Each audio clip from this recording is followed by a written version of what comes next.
वृश्चिक राशि वालों, आपके घर के इस विशेष कोने में पड़ी हुई हैं ये 3 खतरनाक चीजें। इन चीजों से भयंकर नकारात्मक ऊर्जा उत्सर्जित हो रही है और यह आपके पूरे जीवन को बर्बाद कर रही है। और सबसे बड़ी बात प्यारे मित्रों कि जून के इस महीने में इन 3 चीजों के भयानक दुष्परिणाम आपको देखने को मिलेंगे।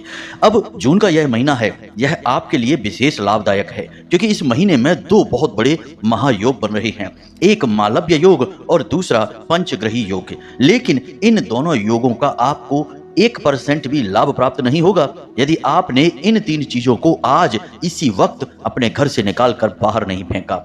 चीजों की ऊर्जा जीवन को बना भी सकती है, मिटा भी सकती है, इसलिए आपको इन 3 चीजों के बारे में जानना बेहद ही आवश्यक है। वीडियो को पूरा देखें। तो जयकारा बोलो माता रानी का, जगत माई महामाई मां भद्रकाली की जय बोल, माता रानी के सिद्ध दरबार की जय बोल। आप सभी का बहुत बहुत स्वागत है वैदिक मंथन भिंड यूट्यूब चैनल में। प्यारे मित्रों, आपके जीवन में सुख के पल आने वाले हैं। आपको अब ईश्वर का प्रेम और आशीर्वाद मिलने वाला है। आने वाला जून का महीना आपके लिए एक सुनहरा अवसर होगा जब बड़े बड़े 2 महायोगों ने आपके जीवन में राजयोग का निर्माण किया है। लेकिन प्रिय मित्रों, बड़ी से बड़ी खुशी भी आपके हाथों से फिसल सकती है यदि आपने एक छोटी सी गलती कर दी। और आज हम आपको इसी छोटी सी गलती के बारे में बताने जा रहे हैं।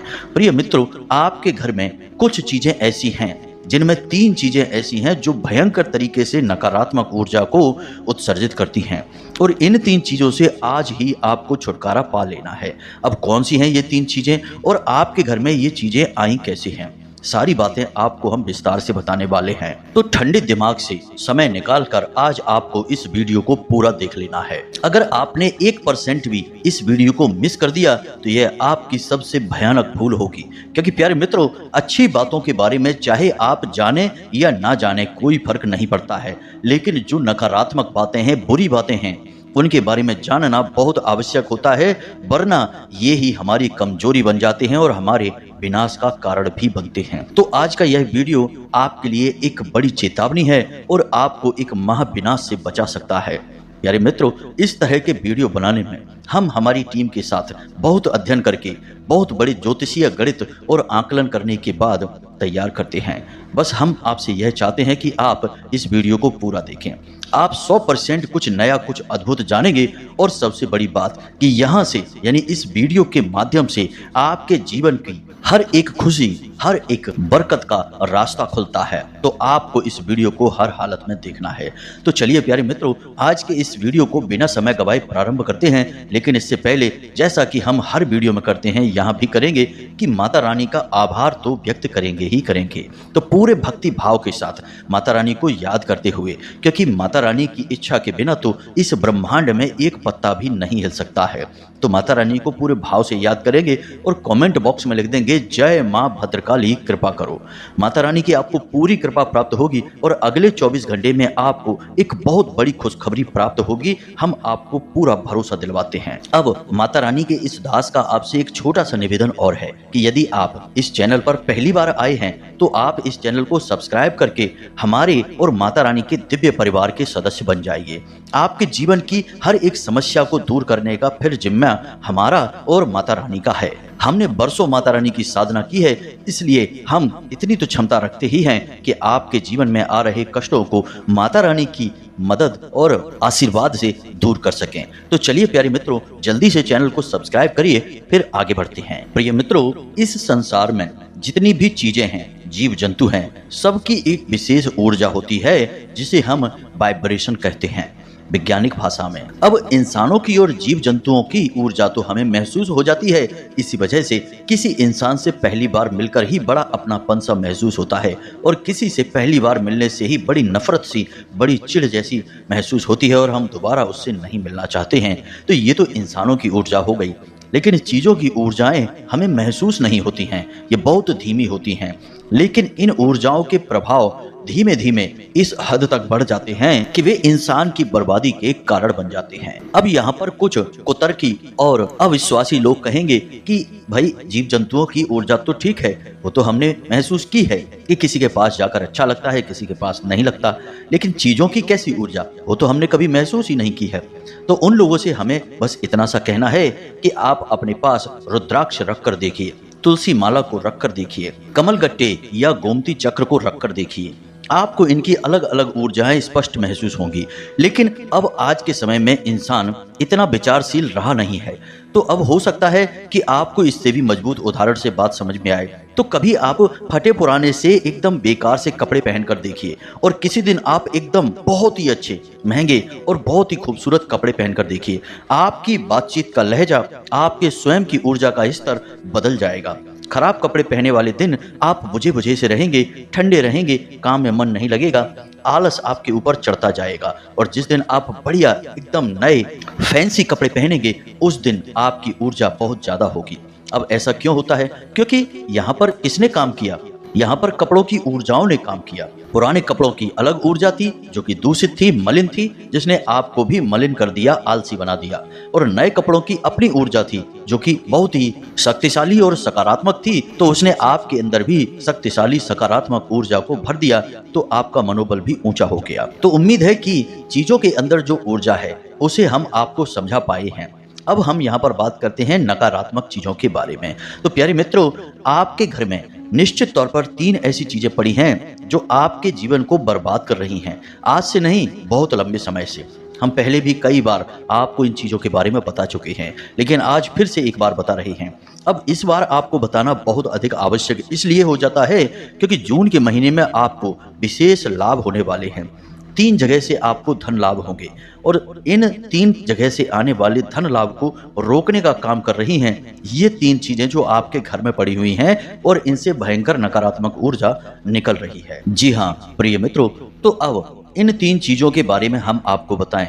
उससे पहले कुछ और चीजें भी हैं जिनके बारे में आपको जानना बहुत आवश्यक है, जो कि छोटी छोटी अवश्य हैं, लेकिन इनके बहुत बड़े दुष्परिणाम हैं। तो सबसे पहले बात कर लें कि आपके घर में यदि कोई सूखी झाड़ी है, जी हाँ मित्रों, जैसे कोई पौधा आपने लगाया, वह सूख चुका है और आपने उसे अपने घर के किसी कोने में, छत पर या कहीं पर भी आपने उसे फेंक रखा है, अब वह आपके घर की सीमा के अंदर है। यदि ऐसा कोई पौधा आपके घर में है, उसे आप तुरंत आज ही निकालकर बाहर फेंक दीजिए, क्योंकि दोस्तों पौधों का संबंध बुध से होता है, और 14 जून को एक विशेष ग्रह गोचर बुध का होने जा रहा है। और अब ऐसे में यदि आपने सूखे पौधे को अपने घर में डाल रखा है, तो इससे बुध के दुष्परिणाम आपको देखने को मिलेंगे। लाभ देने के बजाय बुध आपको हानि पहुंचाएगा, और आपके व्यापार को, आपकी बुद्धि को, आपके लिए गए फैसलों को नकारात्मक फल देने लगेगा, आपको नुकसान पहुंचाएगा ही पहुंचाएगा। व्यापार में घाटा होगा, पैसे की आवक रुकेगी। लेकिन इन सब से ऊपर आपको बता दें कि यदि कोई इलेक्ट्रॉनिक सामान है और वह खराब पड़ा है, फिर चाहे वह कोई वाहन हो, कोई मशीन हो, छोटा सा टेप रिकॉर्ड हो, मोबाइल हो, कुछ भी ऐसा जो खराब पड़ा है, तो उसके लिए आपके पास 2 ही सूरतें हैं कि पहला कि आप उसे ठीक करवा लें, और अगर वो ठीक नहीं हो सकता है तो उसे अपने घर की सीमा से बाहर निकाल दें, क्योंकि इलेक्ट्रॉनिक सामान का, मशीनरी का सीधा संबंध राहु से होता है। अब जब तक ये सही हैं तब तक राहु सही है, और अगर ये खराब हैं तो आपका राहु आपके लिए नकारात्मक परिणाम देने लगेगा। आपको लगेगा कि आपकी किस्मत आपका साथ नहीं दे रही है, आप जिस काम को हाथ में लेते हैं उसमें आपको नुकसान हो जाता है, यहाँ तक कि आपके दोस्त, यार, रिश्तेदार भी आपका साथ नहीं दे रहे हैं, सब आपके दुश्मन हैं। लेकिन ऐसा महसूस आपको केवल और केवल राहु के नकारात्मक परिणाम की वजह से होगा। राहु भ्रम की स्थिति उत्पन्न कर सकता है, आपको वो सब चीजें दिखा सकता है जो आपके आसपास हैं ही नहीं। जी हाँ मित्रों, इसी वजह से कहा जाता है कि जिसको राहु मारे उसे फिर कोई न तारे, और जिसको राहु तारे उसे फिर कोई न मारे।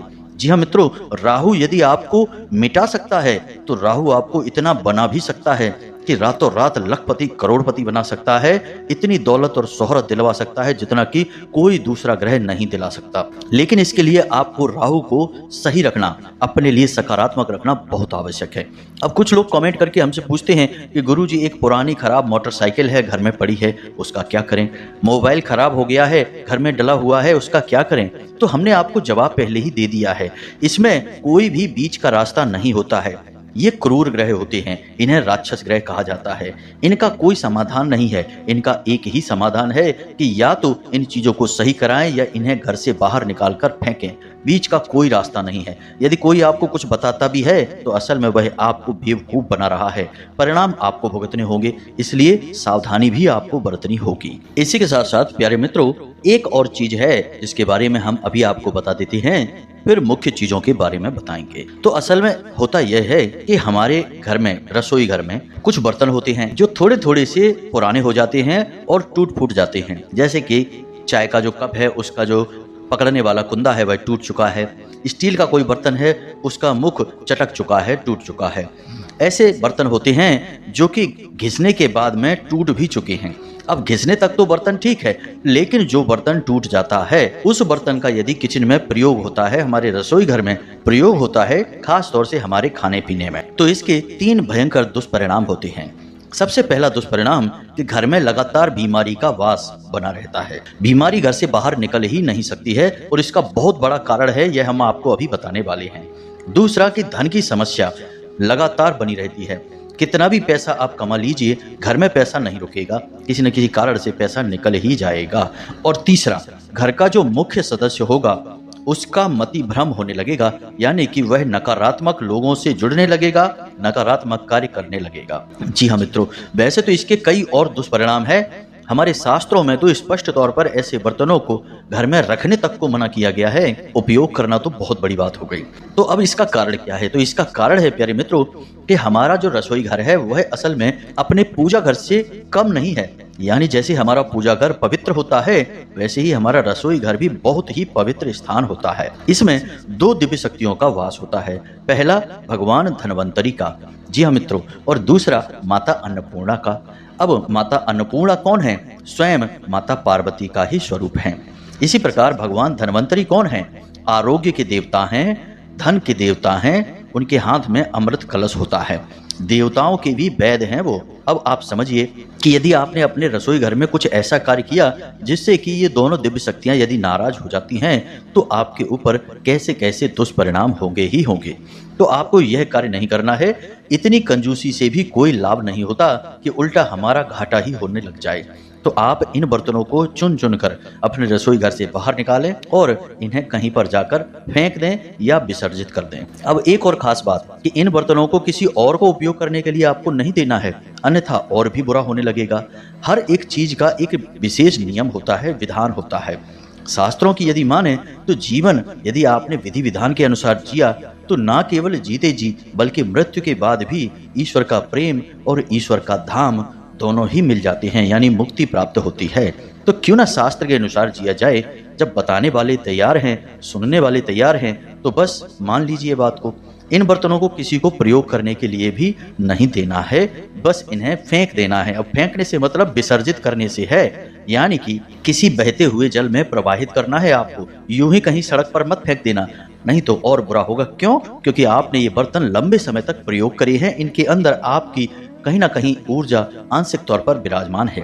तो इनका दुरुपयोग नहीं करना है, अनादर नहीं करना है, इन्हें आपको कहीं विसर्जित कर देना है। तो ये तो थी कुछ साधारण सी चीजें जिन्हें आपको अपने घर से जून के महीने में निकाल कर बाहर कर देना है। अब हम आपको बताते हैं उन मुख्य 3 चीजों के बारे में जिन्हें आपको हर हालत में हटा ही देना है अपने घर से।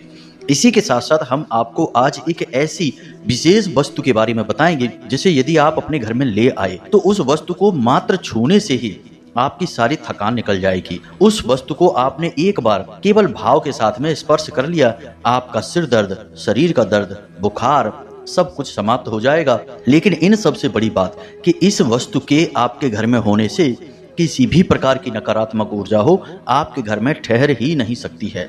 जी हाँ मित्रों, यह तुलसी का पौधा नहीं है, इससे भी कहीं ज्यादा महत्वपूर्ण और शक्तिशाली चीज है जिसके बारे में हम आपको बताएंगे। तो बस अंत तक वीडियो आपको देखना है। आज आपको बहुत अधिक ज्ञान और जीवन को बदलने के लिए एक नई दिशा प्राप्त होने जा रही है। प्यारे मित्रों, अब ध्यान से सुनिए कि कौन सी हैं वो 3 चीजें। अक्सर ऐसा होता है कि हम लोग पूजा पाठ करते हैं और अपनी लाई हुई तस्वीरें और मूर्तियां मंदिर में रखते हैं। तो पहली चीज तो यह है कि आपको अपने मंदिर में मूर्ति रखनी ही नहीं है, यानी कि अपना जो घर का मंदिर है, पूजा की जो अलमारी है, उसमें कोई मूर्ति रखनी ही नहीं है। घर में मूर्ति पूजन का कोई विधान होता ही नहीं है। छोटी मूर्ति बड़ी मूर्ति से कोई फर्क नहीं पड़ता है। शास्त्र मूर्ति पूजा को घर में स्पष्ट तौर पर ना बोलते हैं। अब तस्वीरें आप लेकर आते हैं तो क्या होता है कि किसी तस्वीर को हम लंबे समय तक पूजते हैं और धीरे धीरे वह तस्वीर खराब होनी शुरू हो जाती है। अब उस तस्वीर से कुछ न कुछ भाग झड़ जाता है, कट फट जाता है और हम उस पर गौर नहीं करते हैं, क्योंकि उस तस्वीर को पूजते पूजते हमारे मन में उसके लिए भाव उत्पन्न हो जाते हैं, जैसे कि माता की या भोले बाबा की, माँ लक्ष्मी की, माँ दुर्गे की, माँ काली की, कोई भी तस्वीर है, हमारा उससे भाव जुड़ जाता है। अब वह तस्वीर धीरे धीरे खंडित हो रही है, लेकिन हमें पता नहीं चल रहा है। हम प्रेम के वशीभूत होकर, मोह के वशीभूत होकर उस तस्वीर को लगातार पूजे चले जा रहे हैं। अब होता क्या है कि आप तस्वीर लेकर आए और जरा सा कोना भी उस तस्वीर का यदि झड़ जाता है, टूट जाता है, जरा सा कागज फट जाता है, तो आपको पता नहीं चलेगा, वह तस्वीर खंडित हो चुकी है। अब आप उसकी पूजा कर रहे हैं तो आपको सकारात्मक की जगह नकारात्मक फल मिल रहे हैं। अच्छा होने के बजाय आपके साथ बुरा हो रहा है। इसीलिए अक्सर हमने देखा है कि लोग एक ही शिकायत हमसे बार बार करते हैं कि हम तो इतने भाव के साथ भगवान की पूजा कर रहे हैं, सारे विधि विधान मानते हैं, व्रत उपवास सब करते हैं, फिर भी भगवान हमारी बात क्यों नहीं सुनते हैं। हमें समझ में नहीं आता कि हमारे पीछे कौन पड़ा है, हमसे कौन सी गलती हो गई है। तो प्यारे मित्रों, गलती आपसे कुछ भी नहीं हुई है, बस आपने चीज़ों को अच्छी तरह से जाना नहीं, समझा नहीं, इसलिए आप अपनी ही करनी से, अपनी ही आदत से परेशान हो गए हैं। तो आप अपने पूजा घर में बारीकी से निगरानी करिए। अगर किसी देवी देवता की तस्वीर जरा भी खंडित हो जाए तो उसे तुरंत उठाकर बाहर ले आइए और उसकी जगह आप किसी दूसरी तस्वीर को रख लीजिए। कोई बुराई नहीं है, इससे नियम नहीं बदलता है। आप असल में तस्वीर की पूजा नहीं कर रहे हैं, आप उस तस्वीर के माध्यम से उस दिव्य शक्ति की पूजा कर रहे हैं। तस्वीर तो सिर्फ एक माध्यम मात्र है। तो आपको जो तस्वीर आपने निकाली है पूजा घर में से, उस तस्वीर के साथ क्या करना है, बड़े ही भाव के साथ, पवित्रता के साथ आप उस तस्वीर को किसी बहते हुए जल में प्रवाहित करेंगे। अब यदि बहते हुए जल की व्यवस्था नहीं हो पा रही है तो आप उस तस्वीर को किसी पवित्र पौधे की जड़ में दबा देंगे। आपके घर में कोई तुलसी का पौधा होगा, केले का पौधा होगा, जो भी पौधा हो जिसे हम पूजते हैं, ऐसे पौधे की जड़ में थोड़ी सी मिट्टी खोदें और उसमें उसे दबा दें।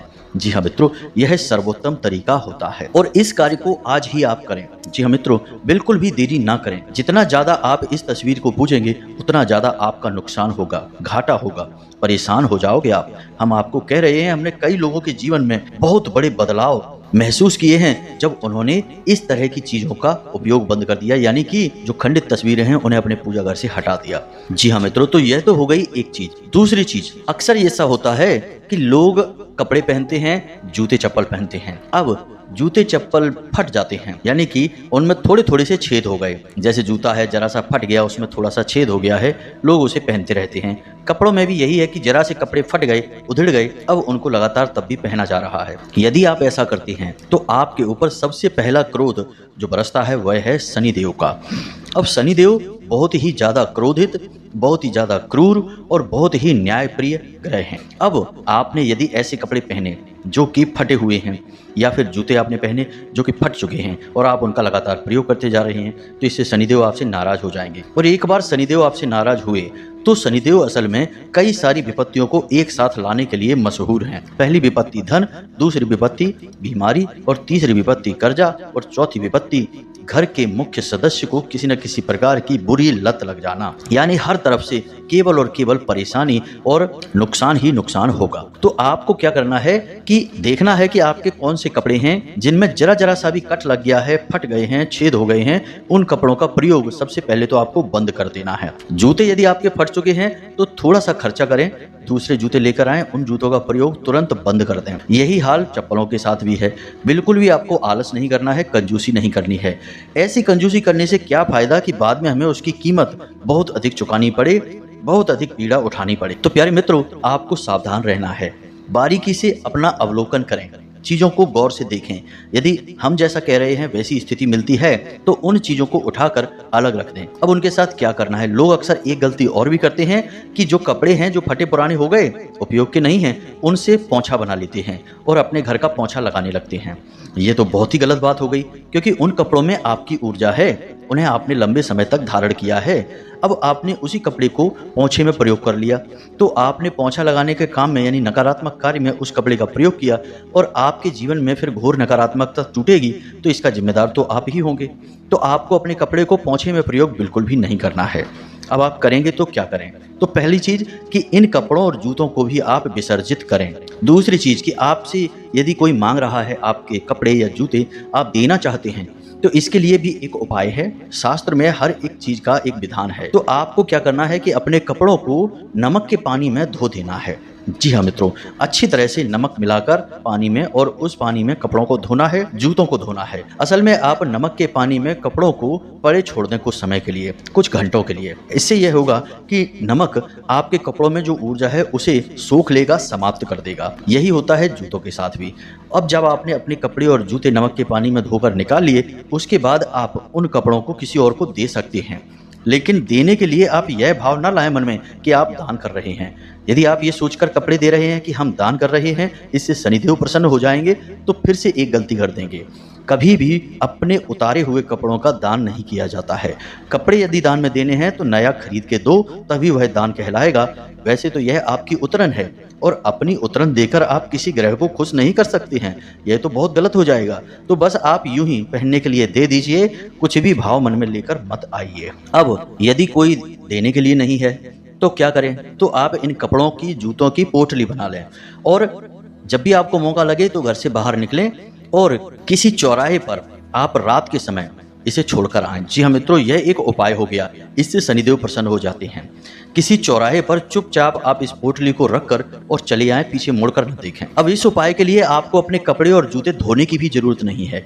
आपने सोच लिया कि ये कपड़े हटाने हैं, इन जूतों को हटाना है, तो बस उन कपड़ों और जूतों को एक पुरानी कपड़े की पोटली में रखिए, नए कपड़े की पोटली में नहीं, पुराने कपड़े की पोटली में रखिए, और आप उस पोटली को ले जाकर किसी भी चौराहे पर रखकर चुपचाप चले आइए। जी हाँ मित्रों, इससे शनिदेव की जितनी भी नकारात्मकता आपके ऊपर होगी, आपको लगता है कि शनिदेव आपको पीड़ित कर रहे हैं, परेशान कर रहे हैं, वे सारी की सारी नकारात्मकताएं एक झटके में हट जाएंगी और आप परेशानी से मुक्त हो जाएंगे। अब तीसरी चीज, जी हाँ मित्रों, यह बहुत महत्वपूर्ण है। जो लोग इस संसार से चले जाते हैं वे हमारे पितृ पूर्वज बन जाते हैं। अब लोग उनसे बहुत मोह करते हैं, प्रेम करते हैं। स्वाभाविक है, प्रेम करेंगे ही, क्योंकि वे उनके ही घर के तो सदस्य थे। लेकिन अब आप यह समझिए कि आज आप इस भौतिक संसार में रह रहे हैं, लेकिन जो लोग इस संसार को छोड़कर जा चुके हैं उनका अब इस संसार से कोई नाता नहीं है। वे अब ऊर्जा स्वरूप बन चुके हैं और अब उनका संसार अलग है, उनके नियम अलग हैं। अब मोह के वशीभूत होकर आपने उनकी तस्वीर अपनी बैठक में लगा दी, अपने ड्राइंग रूम में लगा दी, या अपने बेडरूम में लगा दी, और इससे भी ज़्यादा खतरनाक कि आपने अपनी पूजा घर में लगा दी। और कुछ लोगों के यहाँ तो हमने यह भी देख लिया कि पूजा घर में भगवान की तस्वीर के बगल से वे अपने पितृ पूर्वजों की, पुरखों की तस्वीर रखकर बैठे हैं। ये सारी जगहें बहुत ही खतरनाक हैं। इन जगहों पे यदि आपने इन लोगों की तस्वीर लगा दी है तो आपके घर में भयंकर विनाश लीलाएं होगी।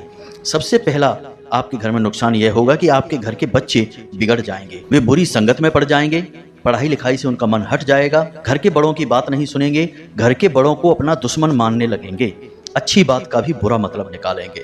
दूसरा नुकसान आपका यह होगा कि घर की औरतें लगातार बीमार रहने लगेंगी, एक के बाद एक बीमारी बनी ही रहेगी। आप एक बीमारी को ठीक कराएंगे, दूसरी बीमारी आ जाएगी, या फिर कोई एक बीमारी है जो लगातार बनी ही रहेगी। और तीसरा, घर में कर्जा बढ़ता चला जाएगा।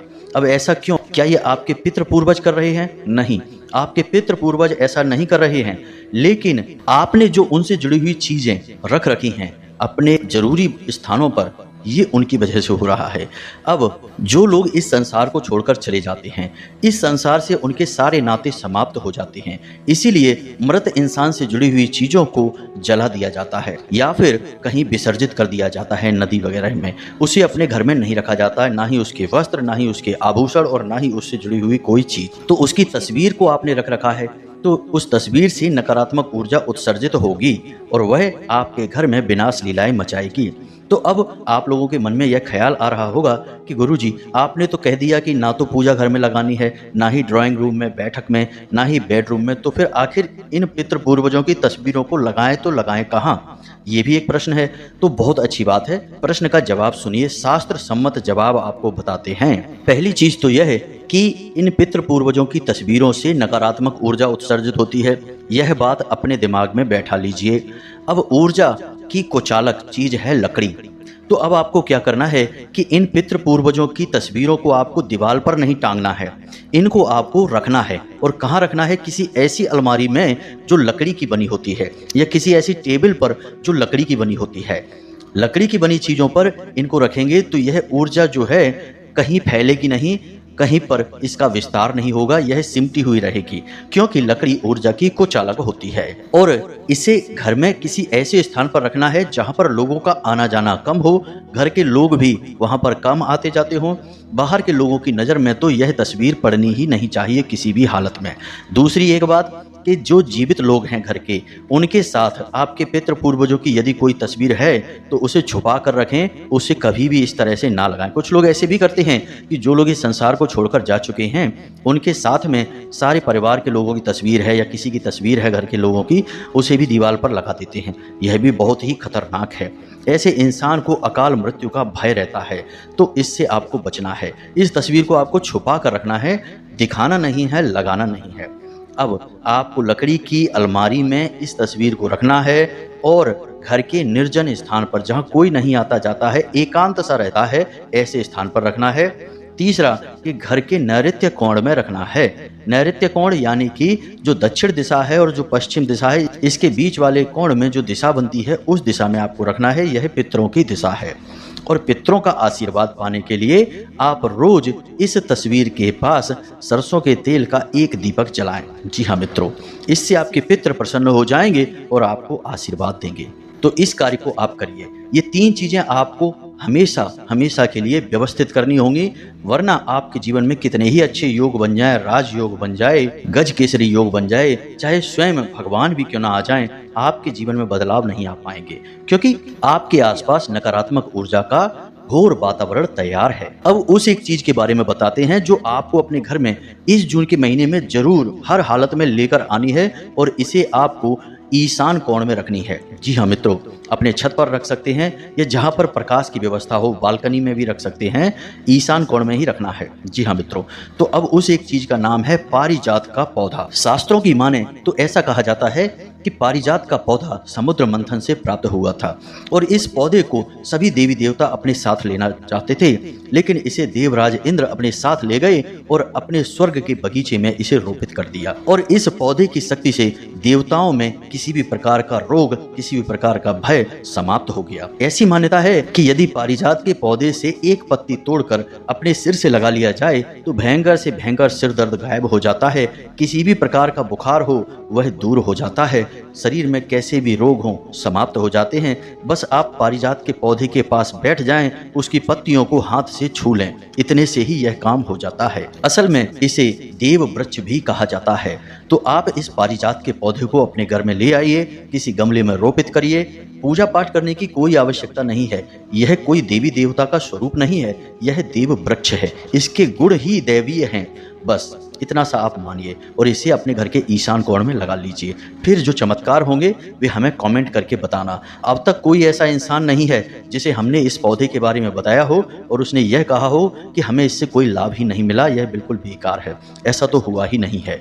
आप भी इसके लाभ देखकर चौंक जाएंगे। इसी के साथ साथ आज की इस वीडियो को विराम देते हैं। यदि कोई प्रश्न आपके मन में उठता है तो आप कमेंट करके पूछ सकते हैं, या फिर डिस्क्रिप्शन में दिए गए व्हाट्सएप नंबर पर सीधे मैसेज करके पूछ सकते हैं। फ़ोन ना करें, फ़ोन पर बात कर पाना संभव नहीं है। तो व्हाट्सएप नंबर के द्वारा सीधे आप हमसे जुड़ सकते हैं, माता रानी से जुड़ सकते हैं, धाम से जुड़ सकते हैं। तो इसी के साथ साथ कमेंट बॉक्स में जय माँ भद्रकाली कृपा करो अवश्य लिखना। माता रानी की आपको पूरी कृपा प्राप्त होगी, आशीर्वाद प्राप्त होगा। हंसते रहिए, मुस्कुराते रहिए, हमेशा सकारात्मक रहिए। याद रखना कि माता रानी की आपके ऊपर पूरी कृपा और आशीर्वाद है, क्योंकि आप माता रानी के दिव्य परिवार के सदस्य बन चुके हैं। तो प्रेम से बोलो जय मां भद्रकाली, जय माई की।